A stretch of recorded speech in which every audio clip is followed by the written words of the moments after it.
Sir మీరు తెలుగుదేశం లీడర్ల statement గురించి అడుగుతున్నారు కానీ one of the foolish statement by Jaganmohan Reddy Vallabhaneni Vamshi అందం లేకపోతే కొడాలి నాని అందం చూసంట కుళ్ళుకుంటున్నారంట. రాష్ట్ర ముఖ్యమంత్రి స్థాయిలో ఉండే చంద్రబాబు నాయుడు గారు కావచ్చు. అది ఇంట్రెస్టింగ్ కామెంట్. నేను దాని దగ్గరికి సెపరేట్ గా డిస్కషన్ పెడదాం అనుకున్నా. మీరు ఎలాగో ప్రస్తావించారు కాబట్టి మాట్లాడండి.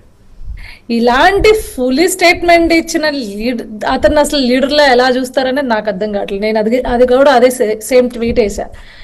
ఈ రోజు నువ్వే ఓపెన్ గా అడ్మిట్ చేస్తున్నావు యువర్ జస్ట్ సపోర్టింగ్ క్రిమినల్ అని చెప్పి. ఎలా ఈ రోజు తెలుగుదేశం పార్టీ ఆఫీస్ లో ఒక సీసీ కెమెరా విజువల్స్ రిలీజ్ చేయడం జరిగిందండి.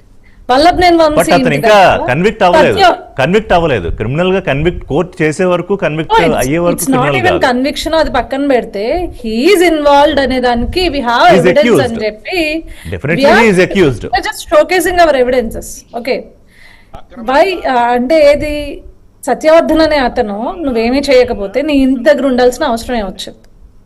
నువ్వు బెదిరించకపోతే భయపెట్టకపోతే హైదరాబాద్ లో నీ ఇంటి దగ్గర నీ అనుచరుల